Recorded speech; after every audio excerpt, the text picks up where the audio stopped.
Bienvenidos a Historia con M, el podcast de todos los amantes de la historia. Hola a todos y bienvenidos a un nuevo programa de este podcast. Hoy contamos con nosotros a una gran reseñadora, bloguera y crítica literaria como es Yolanda Rocha. Muy buena, Yolanda. Muy buenas, un placer estar aquí contigo y un placer casi, no inaugurar, pero casi de las primeras en este podcast, así que un placer. Pues sí, la tercera. Ha estado aquí José Antonio Quesada, Daniel Ortiz y ahora llegas tú. Oye, pues medalla de bronce no está nada mal, ¿eh? Y más con esas espadas por delante. Bueno, pues dinos un poco qué vamos a tocar hoy, que lo sepan todos los oyentes. Pues vamos a tocar un poco, hablar de literatura histórica, que yo creo que es en lo que mejor me bandeo. Mm, Tengo hace muchos años que empecé leyendo novela histórica y no solo novela, también ensayo, me encantan los ensayos, me encantan las novelas cortitas o los libros de relatos históricos también, que quizás no están a la orden del día. Pero vamos a hablar de eso, vamos a hablar de literatura histórica en mayúsculas, que creo que eso siempre está bien. Últimamente está habiendo cierta, bueno, no polémica, sino hablando sobre la hibridación del género de la novela histórica con otros géneros, pero yo creo que todo lo que enriquezca la literatura es bueno, o sea que, ¿por qué no? Vamos a darle caña. Explícanos para empezar de qué se trata esa hibridación, como tú lo has llamado, Y para la gente que controle menos del tema. sí, la hibridación se refiere a que la novela histórica últimamente se está mezclando con otros géneros, especialmente con la novela negra. Es algo que se viene dando desde hace ya unos cuantos años y que a mí me parece un hallazgo porque creo que a los amantes de la novela negra les va a gustar y a los amantes de la novela histórica también. ¿A quién no le gusta una buena historia con un muerti? Yo esto se lo decía mucho a un autor, el autor de Marea Negra, creo, sí, que es mallorquín, bueno, es más bien de Ibiza, y lo de los muertis nos encanta a los dos. De hecho, hay muchos autores que actualmente están metiendo tramas de novela negra en sus novelas históricas, por ejemplo, Caliani, Alberto Caliani. Incluso Rodrigo Costoya ha metido alguno, a pesar de que él sea un poco más riguroso en sus tramas. Bueno, ahora Juan, Acabo de terminar Juan Tranche también, Juan Tranche que publica el 17 de junio, con una novela que no es que tenga un muerti, tiene bastantes muertis, o sea que va a dar que hablar, va a dar que hablar. Y acabo de terminar, de hecho he reseñado hoy la última novela de Jorge Molis, que aunque es mucho más, digamos, canónica en cuanto a sus planteamientos, pero también incluye ciertos puntos de novela negra o de thriller que creo que eso está muy bien. Yo creo que da para que los públicos de los dos géneros se interesen por ellas. bueno, para esos oyentes que sea la primera vez que escuchen hablar de ti o que te escuchen hablar, mejor dicho, ¿dónde pueden encontrar tus reseñas? Tengo un blog que se llama Que el sueño me alcance leyendo, un blog de los de toda la vida, como digo, y luego también hago pequeñas incursiones en Instagram con mi nombre, Yolanda Rocha Moreno, que a su vez se publican en Facebook. Ya sabes, lo de pasa uno y lo metes en el buzón y entra en el otro. Pero ahí me pueden encontrar y cualquier cosa que quieran contarme, yo lo agradezco infinito. Tengo la suerte de colaborar también en el podcast del certamen de novela histórica de Úbeda y allí pues con mis compañeros del otro podcast también destripamos allí unas cuantas novelas y contamos novedades. En tu currículum podemos meter que eres un poquillo podcaster, ¿no? Bueno, no sé, yo con el podcast de novela creo que llevo 5 años, el de Úbeda, y empecé un poco bueno, me invitaron y al final fue continuado, ¿no? Para mí es un regalo. Yo me lo paso muy bien. He hecho grandes amigos en el podcast, he hecho grandes amigos en el certamen. Te he conocido a ti gracias al certamen de Sí. Úbeda, o sea que todo es un regalo. Todo lo que viene de Úbeda para mí es un regalo. Ahora tocaremos también todo lo que engloba el certamen de Úbeda. Pero antes de nada, ¿en qué momento nace tu afán o tu, digamos, amor por la novela histórica?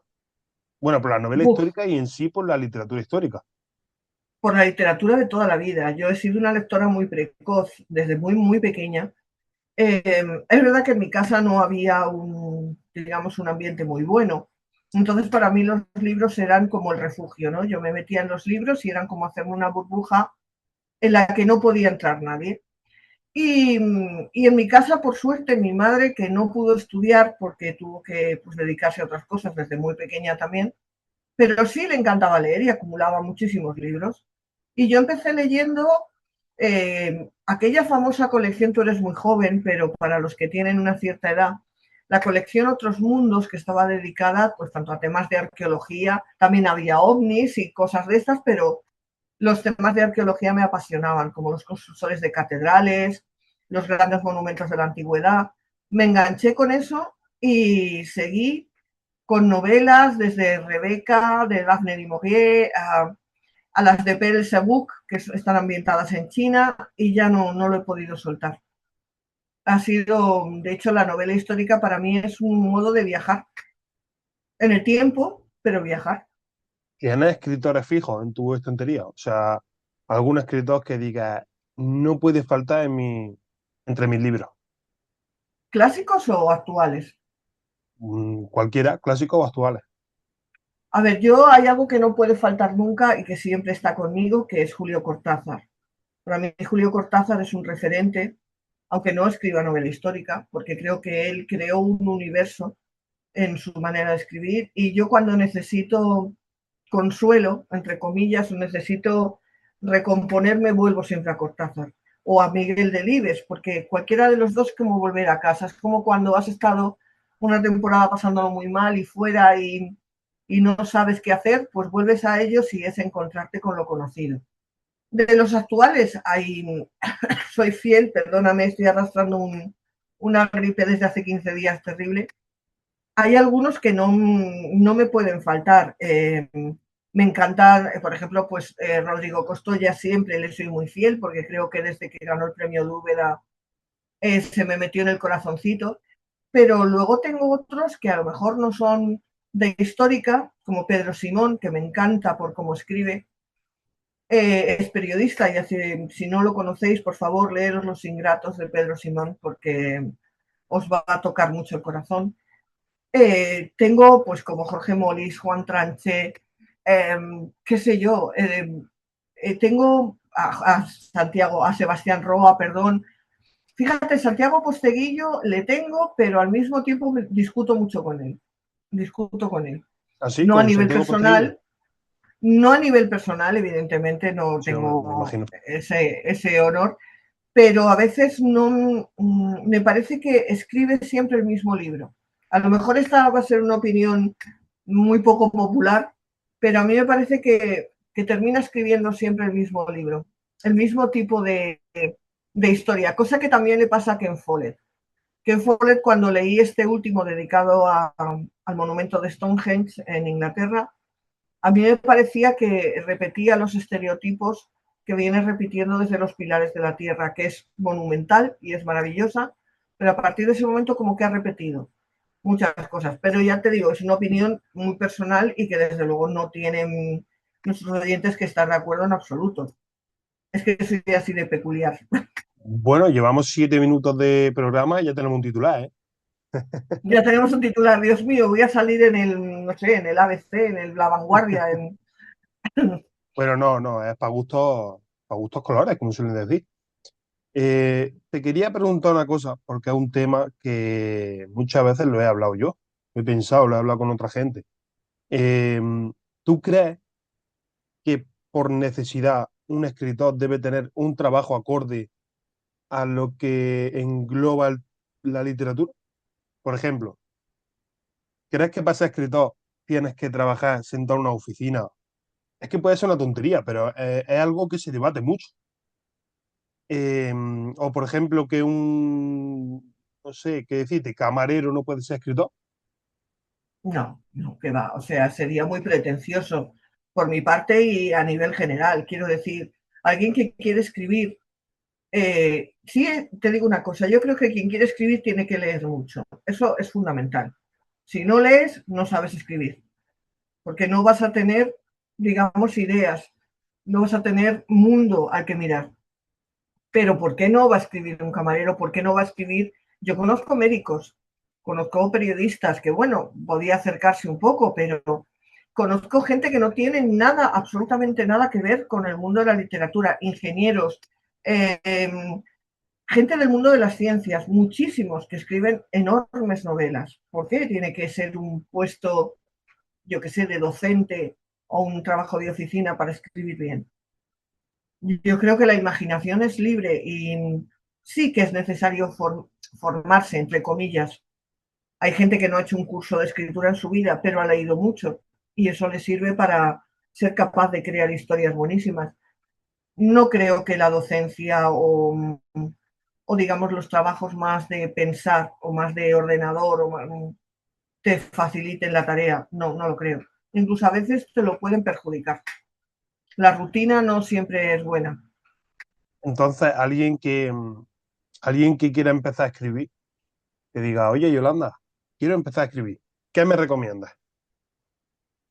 Primero, leer mucho y segundo, escribir. Quiero decir, a escribir se aprende escribiendo. Y claro que los primeros textos y los primeros proyectos que hagas, pues seguramente serán un churro, pero es que eso nos ha pasado a todos. A mí menos porque yo no tengo el talento para escribir, pero yo creo que cualquier persona que quiere escribir lo que tiene que hacer es intentarlo, tirarse a la piscina y decir, a ver, tengo esta historia que contar. Y la primera seguramente le saldrá mal y la segunda, pero hay que perseverar.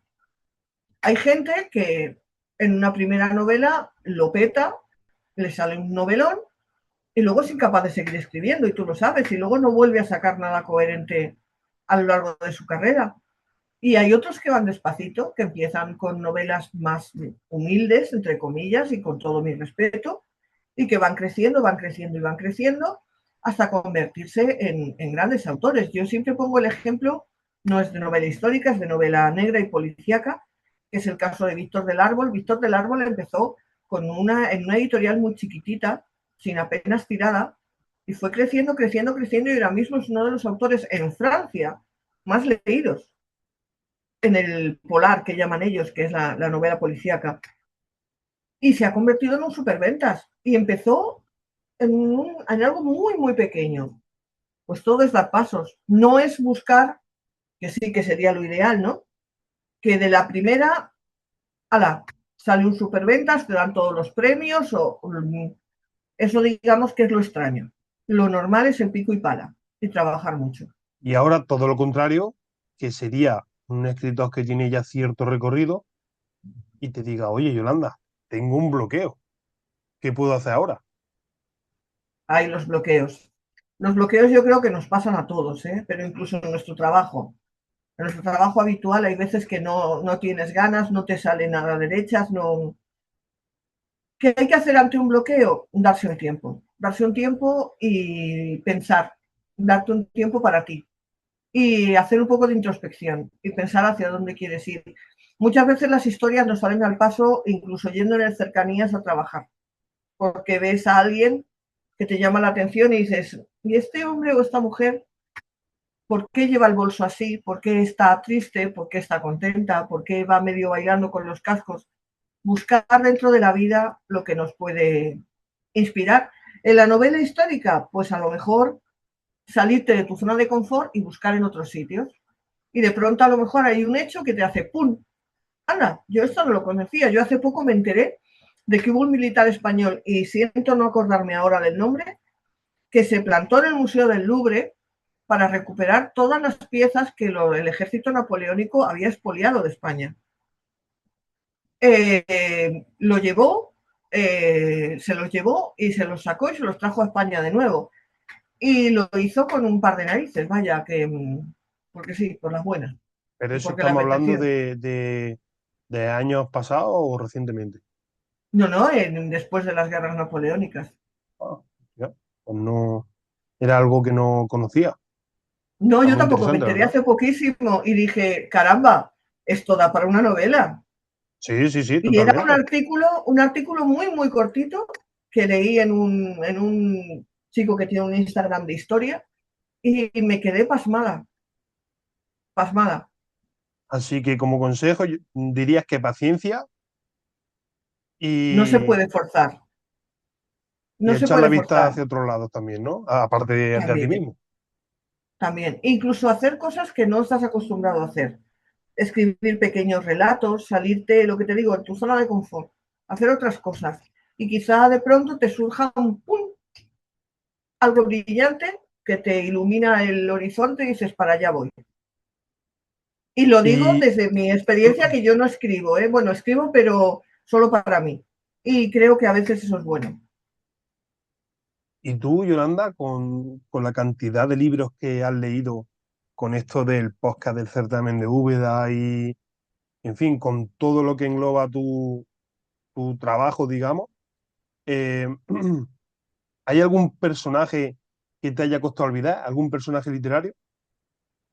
Uf, muchos. Yo tengo unos crus literarios importantes, ¿no? Tanto históricos como, digamos, de dentro de las novelas. O sea, cómo olvidar a Jean Valjean de Los Miserables, por ejemplo. Eso es imposible olvidarlo. O cómo olvidarte de Tom Wilder, el protagonista de Los Pilares de la Tierra, aunque bueno, digamos que él desaparece como a la mitad y luego su hijastro el que toma las riendas, pero ¿cómo olvidarlos? ¿Cómo olvidarlos? Pero tengo crus históricos que luego han sido protagonistas de novelas, pues como el Cid, que me parece un personaje apasionante con todas sus luces y sus sombras, el gran capitán, Álvaro de Bazán, Blas de Lezo. Para mí, creo que como nuestra historia la tenemos tan destrozada y tan denostada, merecería la pena echarles un vistazo, porque creo que, como esta última novela que te comentaba de Jorge Molis, donde aparece como protagonista Ruller de Flor, que Ruller de Flor, cualquiera que investigue un poco su biografía, madre mía el señor, lo que tuvo. Pues creo que ellos, simplemente como protagonistas, merecen la pena, porque se van a descubrir cosas que seguramente no o se dan por sentadas o no son ciertas. ¿Y hay alguna zona, bueno, zona, sí, época histórica en la que más cómoda te sientas? O en eso te da un poquillo más igual porque te gustan todas las épocas? Me gustan y no. A ver, vamos a matizar. A mí, por ejemplo, la historia del siglo XX me resulta pesadísima y muy aburrida. Es todo una guerra y otra guerra y otra guerra y otra guerra y otra guerra. Que sí, que hay momentos del siglo XX que, bueno, pueden tener su punto, pero me resulta más aburrida. Igual que no empatizo demasiado con las obras en la antigüedad. Hablamos del imperio persa, el imperio sirio, el imperio aqueménida, el imperio... Todo eso me resulta un poco más lejano. Quizá porque es eso, porque no está cerca de lo que es la historia, que más o menos donde yo me manejo bien. Pero a mí me das un texto medieval o del siglo XIX. En el siglo XIX, en este país que pasó de todo, y muy pocas cosas buenas, pero pasó de todo, es apasionante. Y el desconocidísimo siglo XVIII español, que tiene algunos momentos increíbles, que yo creo que deberían recuperarse, que no se están recuperando, y que deberías echarse un vistazo porque ahí hay una mina de oro, ¿eh? Pero una mina de oro. Hablando del siglo XIX, y, y voy a saltar un poquillo de este tema, em, para todo aquel que piense que el siglo XIX es un follón, Es me un follón. gustaría, Ya lo me dijo mi gus- amigo David Botello, es un follón. pues justo de él quería hablar, porque es una persona que lo explica de una manera que se te pasa rapidísimo. O sea, es increíble lo que aprendes y lo ameno que lo hace este hombre, ¿eh? De verdad. Un Muchísimo, saludo para David muchísimo. Botello, que nos está escuchando. David, un placer siempre. David es un gran amigo.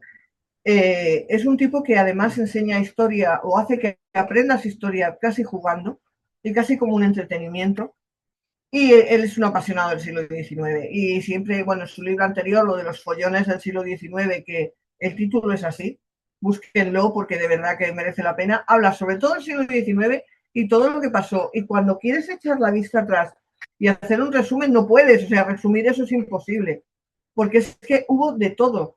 O sea, incluso una reina madre metida en una estafa de corrupción que fue descomunal, golpes de Estado, primeras repúblicas, esa primera república de la que no se acuerda nadie, pero que existió.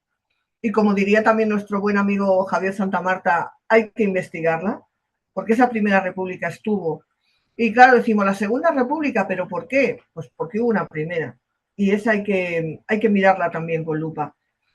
Y yo creo que David sabe hacerlo muy bien. Aquí en Telemadrid tuvo un par de programas que fueron muy seguidos, donde enseñaba la historia de Madrid de una manera muy amena. Y ahora, el día 5 de este mes, saca nuevo libro sobre cotilleos y curiosidades de la historia que, bueno, no me voy a perder. Hay presentación en Madrid y, por supuesto, allí estaré, que me apetece mucho escucharle. Y también acordarnos de Javier Santamarta, que como bien has dicho, sobre la Primera República tiene un libro que además está muy, muy entretenido también. Muy Lo mismo. entretenido. Un saludo para nuestro amigo Javier Santamarta. Sí, muy, que Eh, está ahora más liado que la pata de un romano, porque se le ve más bien poco, pero siempre es bueno que esté liado, siempre es bueno. Ahora, por hablar un poco de otras cosas que hace, bueno, de otras cosas dentro de lo que engloba la literatura, claro. Y es el certamen de Úbeda. Para explicarle a la gente qué es lo que hace exactamente dentro del certamen de Úbeda. Yo empecé, mi primera incursión en el certamen de Úbeda fue en el año 2018. De hecho, yo podía haber ido el año anterior, pero bueno, por circunstancias personales no pudo ser.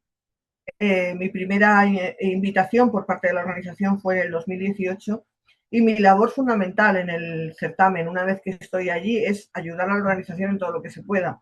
Yo colaboro con presentaciones de autores, echo una mano si hace falta, me he vestido de árabe para las guerras de Sudán y he matado ingleses como si no hubiera un mañana. Y dentro del certamen, esos 3 o 4 días que yo estoy, mi labor es esa. Y si puedo ayudar en lo que sea, su organización sabe que me tiene. A lo largo del año colaboro con su podcast, con las lecturas, con entrevistas a autores, con, bueno, asistiendo a eventos en nombre del certamen también.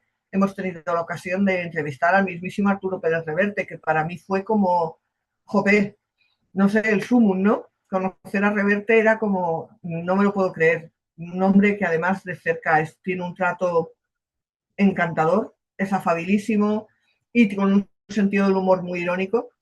Y para mí Ala Triste es uno de los grandes personajes de este país, de la historia, de la novela histórica de este país.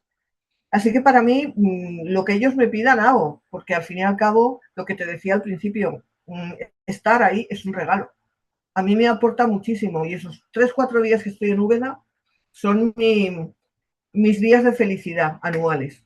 Yo me lo paso muy bien, tengo la suerte de coincidir con gente como tú, con otros amigos que vienen de otros puntos de España, de coincidir con Pablo, con Pedro Pablo, con Jesús, con Luis Foronda, con tantísima gente que hace un trabajo descomunal a lo largo de todo el año y con tantos autores que a veces los ves de lejos y no te imaginas que los vas a tener al lado.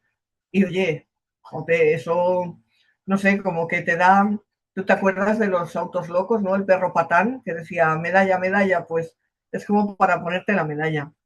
Para mí es una felicidad absoluta y en lo que pueda colaborar, saben que me tienen.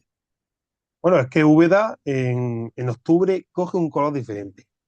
Digamos que Totalmente. tiene una esencia que a todos los que nos reunimos allí nos da algo de vidilla, ¿eh?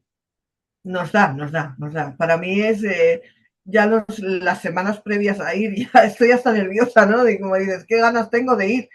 Y cada año es mejor, cada año se superan, cada año hay un mayor interés, cada año hay más gente colaborando, cada año hay más autores que quieren ir, que a veces es difícil, lo sé, para la dirección del certamen cuadrarlos a todos, porque es muy complicado. Todo el mundo quiere ir a Úbeda y no hay hueco para todos. Entonces, pues hay que jugar un poco y lo que no se puede hacer este año, pues hacerlo el año que viene, pero cada año es más, mejor y las recreaciones son brutales. Vale, no quemamos a Juana de Arco el año pasado, pero porque creo que la actriz no se dejaba. Pero la intención ahí estuvo. La hoguera se montó, pero las Además que hubo recreaciones, polémica, ¿eh? sí, porque decían, no se la ha quemado. Y decía el director, pero ¿cómo va a echar la muchacha al fuego, no? O sea, no. Pero además la cantidad de gente que se reúne para ver estas recreaciones, y sobre todo niños. Los niños se lo pasan fenomenal. Las caritas de los niños es maravilloso, maravilloso, se lo pasan genial. Y eso es, vale, Úbeda es maravillosa por sí misma, pero esos días es como que, no sé, coge un tono increíble.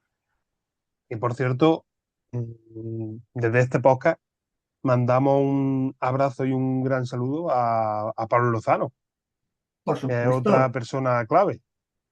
él es la persona, con mayúsculas, ¿no? Yo siempre le digo que cómo es capaz de hacer tantas cosas al mismo tiempo y siempre me dice que dormir está sobrevalorado. Es un hombre capaz de hacer 20 cosas a la vez y que ninguna se le olvide. A mí me fascina su capacidad de trabajo, su capacidad de emprendimiento y la capacidad de hacer las cosas bien. Eso es lo que a mí me fascina. Así que Pablo, ya sabes que le tengo mucho cariño y que siempre para adelante y hacia arriba, siempre. Bueno, ahora Yolanda, vamos a dar un breve descanso, ¿vale? Para los oyentes y decir que la segunda parte de este programa vamos a hablar sobre las grandes novelas históricas y me gustaría también tocar un tema bastante interesante del que hablasteis en el último programa, si no me equivoco, del podcast del certamen de Úbeda. Así que lo dicho, damos un breve descanso y continuamos, ¿vale? Muy bien.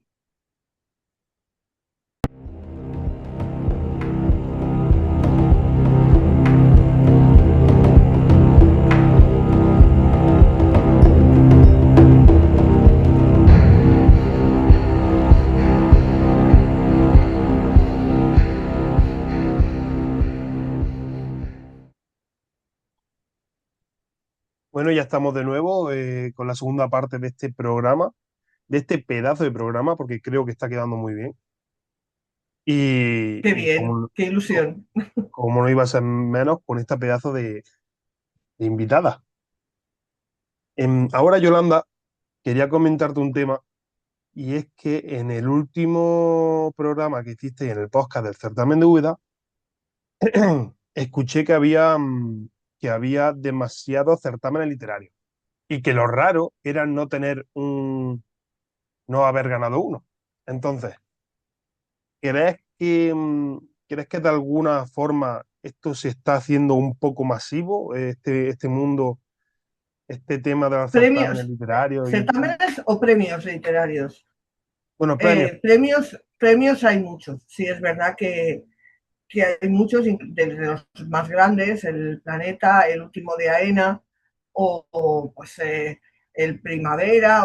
Hay muchos premios literarios grandes, pero luego también hay muchos premios literarios pequeñitos, incluso premios más de andar por casa sin que esto sea nada, por Dios, despreciativo, que a lo mejor pues premian con poco dinero, con 100, 200 euros o con la publicación en una antología, ¿no? Y son más bien para relatos. ¿Que hay muchos? Depende de cómo lo quieras ver. Para algunas personas o para algunos escritores puede ser una puerta de acceso a la literatura o a la publicación.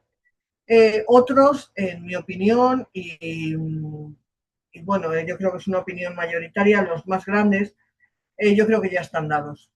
O sea, se premia o para captar a un escritor de la competencia, de la otra editorial más grande, o para darlos a conocer, como pasó en el caso de Carmen Mola, o porque son de la casa, ya está. Y obviamente las editoriales, hay que tener en cuenta una cosa, las editoriales son entidades privadas y con su dinero hacen lo que les da la gana. Con lo cual, pues si quieren premiar a alguien suyo, parece muy bien. Ahora bien, el tema de que lo publiciten a los cuatro vientos, como que hemos recibido 3.000 obras, 3.000 obras, ¿para qué? Ha habido 3.000 personas que han escrito eh, para que ya sepáis quién se lo iba a dar. Pero si hay muchos, no lo sé. Yo no creo que haya muchos. Yo creo que cada uno en su trabajo privado o con su dinero hace lo que quiere. Y si tú quieres premiar, premias. Yo tengo la suerte de colaborar cada año también con un certamen pequeñito, que es el certamen de Jaime I, que se celebra el primer fin de semana de septiembre, coincidiendo con el aniversario cuando Jaime I salió de Salou para hacer la conquista de las Baleares, de Mallorca. Y allí se celebra un certamen de cuentos basados en la figura de Jaime I, y el premio son 100 euros y un diploma. Y no te puedes imaginar la cantidad de gente que se presenta. No te puedes imaginar. Y son relatos cortitos, o sea, de muy pocas palabras y de a lo mejor página y media. Y la cantidad de gente que se presenta. Yo creo que la gente tiene ganas de escribir. ¿Por qué no vamos a premiarlos? ¿Que puede a lo mejor parecer abrumador? Puede, pero ¿por qué no? Claro, al fin y al cabo las editoriales son un negocio y Exacto. tienen que sacar rentabilidad de algún sitio, ¿no? Entonces creo que eso también, pues, es lo que hace de que haya tantos premios. Pero es verdad que el problema está en, pues, hacer que todo parezca inocente. ¿Entiendes? Sí, sí, pero eso es lo que decía yo antes. Es decir, en las grandes editoriales y los grandes premios, incluso se hacen porras antes de que se dé el ganador, diciendo, este año va a ganar tal. Yo he acertado más de una vez, simplemente haciendo cuentas de qué autor de esa casa hacía 3 años que no publicaba. Y si no estaba como ganador, estaba como finalista.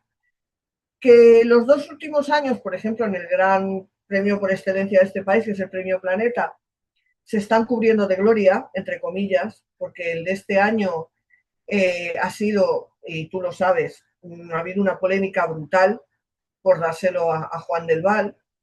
Una novela que yo tengo aquí, todavía no he leído, pero que he leído críticas demoledoras, demoledoras. Y también te preguntas, habiendo el talento que hay en la editorial Planeta, ¿no había nadie mejor, ¿no?, para dárselo?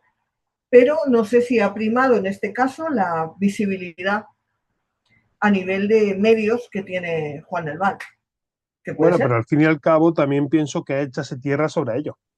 Porque si esto se repite año tras año, va a llegar un punto en el que los lectores, que son los que hacen el negocio realmente, digan, oye, pues yo no quiero comprar el premio de esta editorial porque siempre viene a ser lo mismo, siempre viene a ser, en fin, pues lo de todos los años. Lo que pasa es que sí que es cierto que ha habido otros años donde a lo mejor el ganador no era el que más gustaba, pero el finalista sí. En este caso, este año ha pasado, Ángela Avanzas, que era finalista, tiene muchísimas mejores críticas que Juan del Val. Y ha habido novelas ganador del Planeta que están muy bien, que están muy bien. A lo mejor no son de lo mejor que ha publicado la editorial ese año, pero bueno, están bien. Pero van a vender, Marcos, van a vender. O sea, está clarísimo que gane quien gane, va a vender. Da lo mismo. Y este año el tirón de Juan del Val como personaje polémico, mediático o televisivo hace que venda. No hay más. Bueno, ahora yendo al otro tema, que era el de las grandes novelas, vamos a empezar primero con quién considera o quién para ti puedes decir que son los grandes escritores de los últimos 10 20 años en España. En España, por ventas o por calidad.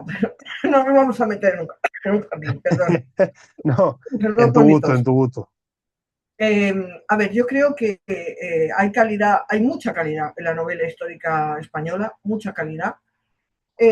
A veces más de la que pensamos. También es verdad que a veces se confunde novela histórica con, ahí la polémica ya lo sabes, la novela histórica pura o la novela histórica como ficción histórica, pero partimos de una premisa equivocada. La novela por sí misma es ficción, con lo cual cualquier novela histórica es historia ficcionada. Pero bueno, ahí ya nos meteríamos en un jardín complejo, del que sabes que hemos hablado a veces y que es complicado.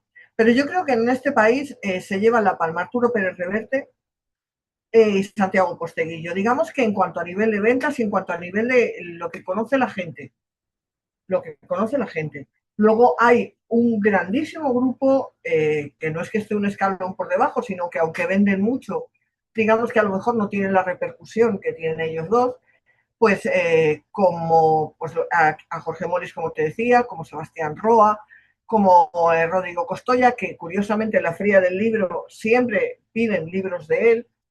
Eh, cualquier novela de Robert Fabry, que publica Pamies, o Yello Balbás, o ahora ya no escribe, pero José Luis Corral también estaba entre los que vendían mucho. Ahora bien, yo con José Luis Corral tengo mis más y mis menos, pero eso ya es por, no a nivel personal, por supuesto, sino por sus conclusiones, ¿no? Isabel San Sebastián, que acaba de sacar novela, y creo que Isabel está haciendo un gran trabajo novelando La Reconquista. Creo Luis que hay Trueco, muchos. ¿no? Lo metería también por ahí. Luis Tueco, que por suerte, es verdad, se me olvidaba mi Luis, que hace poco presentó en Madrid y tuve la suerte de acompañarle, y que su última novela es un, vamos, un bombazo. Que el que no la haya leído, por favor, que se pierda en esas pinturas de Goya, en las pinturas y en su paso por Madrid, en su estancia en Madrid, que es precioso. El Madrid de la época es precioso. Bueno, ¿qué voy a decir yo, que soy madrileña? Este fin de semana vamos a matar franceses. Oye, yo estuve allí hace unos años, además te vi. Sí, cierto, cierto, formando parte del enemigo. Sí, sí, formando parte del enemigo además, ¿eh? Y me lo pasé muy bien, ¿eh? Sí, sí, este fin de semana hay de nuevo recreaciones en Madrid y este año me las voy a perder, pero por motivos familiares, pero sé que va a estar muy bien. Ahí vamos a matar gabachos vamos, como locos. Bueno, sigamos con el tema. Entonces hemos quedado en que los más grandes de los 10 o 20 últimos años podrían ser perfectamente Arturo Pérez Reverte y Santiago Posteguillo. Bueno, no los más En grandes, sino cuanto los más reconocidos y sí, los los más reconocidos. superventas. Y los Y, superventas. y luego en un escalón por debajo, pues en fin, toda esa gente que me has dicho que son grandísimos escritores. Pero, ¿por qué dirías que pasa eso? ¿Crees que tiene que ver algo con la publicidad que hay detrás de ellos? ¿Por la editorial, el tamaño de cada editorial? ¿O qué es lo que dirías que hay detrás? Yo creo que llega un momento en que ni a Reverte ni a Posteguillo no hace falta publicidad. Basta con que saquen un libro y ya está. O sea, poner a un libro, nueva novela de Arturo Pérez Reverte, nueva novela de Santiago Posteguillo, y se vende. O sea, es que no necesitan hacer más.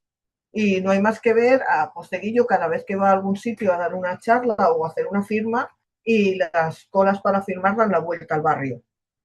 O sea, que eso es así. Que a veces consiste también en que tu carta caiga de cara. Eh, no siempre, por ejemplo, con Sebastián Roa, que a mí me parece uno de los mejores escritores de novela histórica de este país, y no está lo suficientemente reconocido. No lo está. Y basta con leer cualquier libro de Sebastián Roa para darnos cuenta de que estamos ante un novelista de primera división. Pero ¿qué pasa? Que Sebastián tiene criterio propio y opiniones propias, y muchas veces no son del gusto de, digamos, de las grandes editoriales. Y entonces eso puede ir un poco en su contra. Pero cuando en su última novela, que a mí me ha parecido una brutalidad, pero una brutalidad, que cómo consigues que te metas en una novela y la estés viviendo cuando es un hecho de hace que 6 siglos, 7 siglos. Poca gente narra como él. Y yo creo que a veces hay que reconocer y separar un poco el escritor de si a ti te cae mal o bien. Y eso no lo hacemos. Sabes bien que si a ti te cae gordo alguien, dices, pues no lo leo. Sí, sí, sí, Y lo a veces entiendo. hay que darle una oportunidad. Yo conocí a Sebastián Roa con un libro, ¿cómo se llamaba? No me acuerdo. Lo leí hace ya mucho tiempo. Era sobre época helenística. Ay, ¿cómo era? No me acuerdo ahora. En fin, lo conocí con un libro que me encantó, que no recuerdo el nombre, no recuerdo el título. Enemigos de Esparta. No, no, no, no, que lo tengo también por ahí. Pero, en fin, me pareció un libro sublime. Y, Escribe muy bien. y siempre lo he pensado, además, con Sebastián Roa, de por qué no se le da más voz o más, ya no voz, sino más reconocimiento, como tú has dicho. No lo sé, yo creo que a veces es eso, que las cartas caigan de cara. Tenemos autores jóvenes, como le puede pasar a Daniel Ortiz, a quien has tenido aquí en el programa, a Santiago Mazarro, a Juan Tranche, que a pesar de que parece que lleva un bagaje terrible, es insultantemente joven, a María Reis, a Andrea de Morales. Es que tenemos autores en este país Alan Pitronelo, maravillosos, Alan Pitronelo, que son muy jóvenes, que están creando una base de novela histórica brutal y que hay que darles visibilidad y que hay que leerlos, porque yo creo que la gente se va a llevar enormes sorpresas. Es difícil que tú leas una novela, por ejemplo, yo qué sé, de Santi Mazarro y no te enamores del estilo de Santi Mazarro. Que se totalmente, vayan sí. a leer su última novela de Los Muertos de Río Grande y es que Pues a te mí me lo encantó, pasas. ¿eh?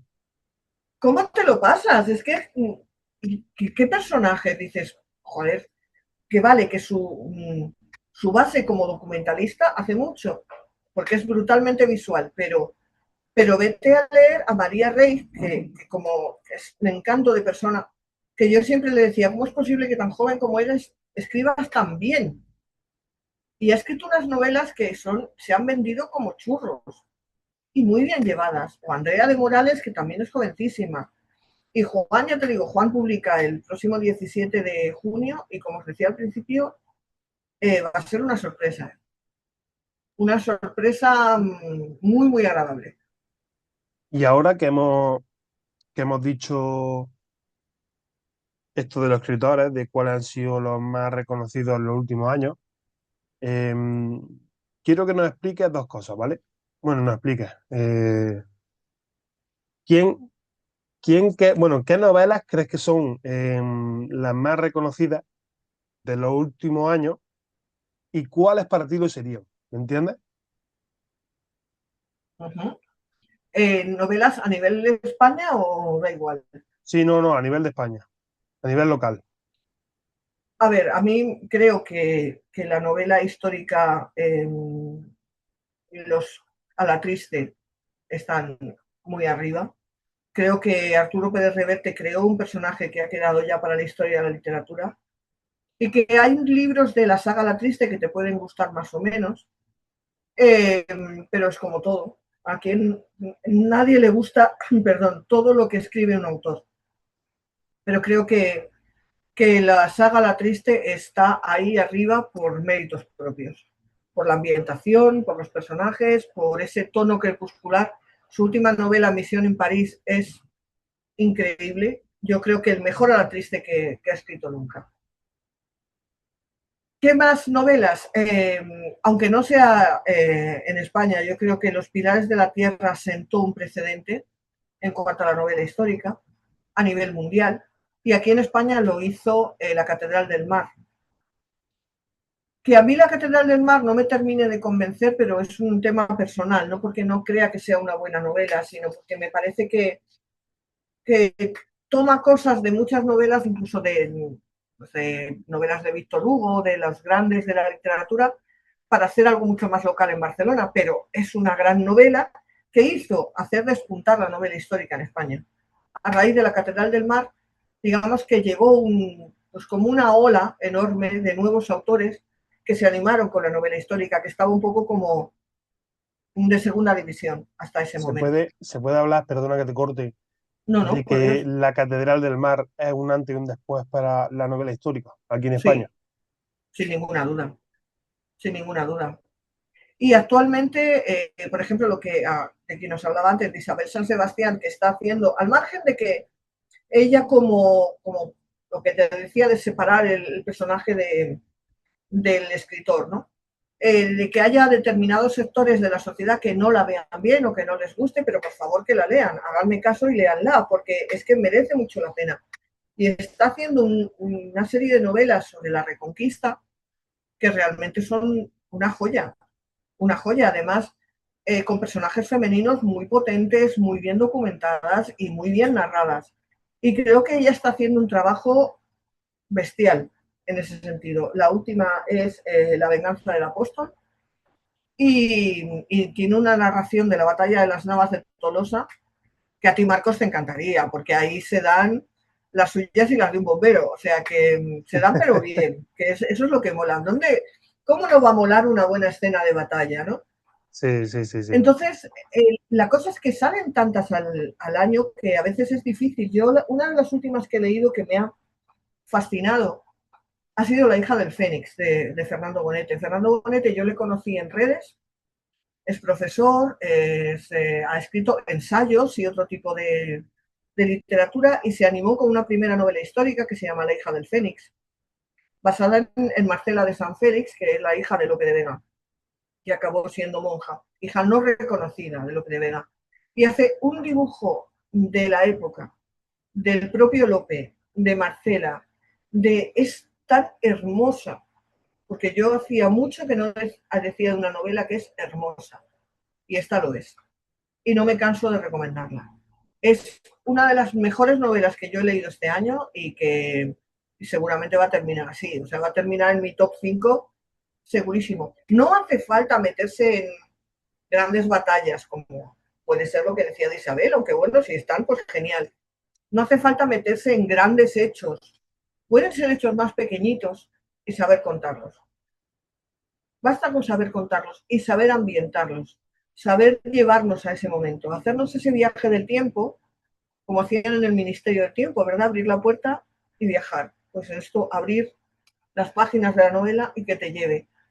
Y eso a veces se pierde por intentar meter mucho dato histórico, mucha documentación, ver todo lo que me he preparado esta novela. A veces no es necesario.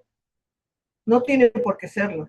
Entonces ya sería un ensayo. No, tú necesitas ficción. Y merecería la pena eso, fijarnos en las cosas pequeñitas Entrando para en otro crear una gran debate, novela. entrando en otro debate que lo han nombrado hace unos minutos, ¿crees que salen demasiadas novelas durante un año, tantas como para, digamos, saturar ese panorama literario? Hay muchísimas novelas, excesivas novelas de todos los géneros. Claro, De algunas hecho, quedan en el olvido incluso. sí, hay novelas que no venden un solo ejemplar. Que yo cuando lo leí me daba pena porque yo decía, y no tendrán familia siquiera para que vendan a la familia. Digo yo, no sé, no, me daba un poquito de pena, pero hay novelas que no venden nada. Y sin embargo la editorial ha puesto un dinero para llevarlas a la publicación. Que a veces hay como un deseo de las editoriales por sacar y sacar y sacar títulos y más títulos y más títulos, pero te vas a los catálogos de las editoriales y satura. O sea, te pones a mirarlo y dices, en un mes, ¿cuántas son capaces de sacar una editorial? 40 títulos de diferentes géneros. ¿Tú te puedes leer todo eso? Claro, Es es que es imposible. complicado, claro, es muy complicado ese tema, ¿eh? Tienes que ser muy selectivo o ir realmente a lo que te interesa o la época que te interesa o el autor que te interesa. No es fácil. Y No es volvemos a lo fácil. mismo, Y yo no entiendo, siempre, perdona, no, perdona tú. perdona, Marcos, que no siempre la calidad acompaña al nivel de publicación. Claro, yo lo entiendo, lo que te he dicho antes. Entiendo que sea un negocio porque al fin y al cabo las editoriales son un negocio. Pero claro, es que llega un momento que saturas tanto el mercado que es lo que tú dices, o va a un tema muy específico o es que no, que hay incluso novelas que quedan en el olvido, que es que se publican y conforme se publican, ya está, ahí se quedan.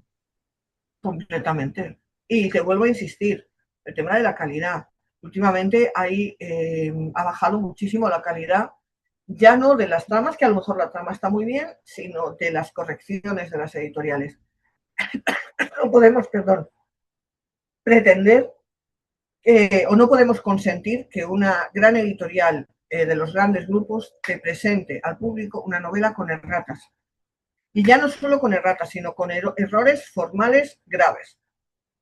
A mí eso me parece una estafa. Cuando te están pidiendo 20 o 22 euros por un libro, si tú compras una camiseta en el Zara, te cuesta 20 euros y cuando llegas tiene mal la costura, tú vas y la devuelves. Tú no puedes devolver un libro porque haya un error procedimental o una errata mayúscula. Y eso a muchos lectores les está tocando las narices, por decirlo de una forma sutil. A mí la primera. Ya. Bueno, pues yo creo, Yolanda, que hemos tocado un poquito todos los temas de los que queríamos hablar. Y si me das un segundo que mire, sí, yo creo que con esto llegamos al final, ¿no? Pues ha sido un gustazo charlar contigo. Ya lo sabes, Marcos, que me tienes a tu entera disposición para cualquier cosa que necesites y yo encantada de estar aquí. Soy feliz. Un Gracias por la gusto, oportunidad. un gusto el mío de tener a una auténtica profesional como lo eres tú en este podcast. Que me Y quiere nada, mucho, Marcos, ¿eh? Se nota, se nota. y yo espero que bueno, que a la oyente le guste, que estoy seguro de que les va a gustar. Y que si hay algún tema del que los oyentes quieran preguntarnos o quieran, en fin, quieran que hablemos, aunque lo dejen en los comentarios, yo prestaré atención y en próximos programas los traeremos. Así que Claro que bueno, sí. Aquí los oyentes siempre son importantes, así que cuenten lo que quieran. así que con esto nos despedimos, Yolanda. De nuevo un Muy placer bien, pues un gustazo y un abrazo para ti. y otro enorme para ti. Nos vemos prontito, Marcos.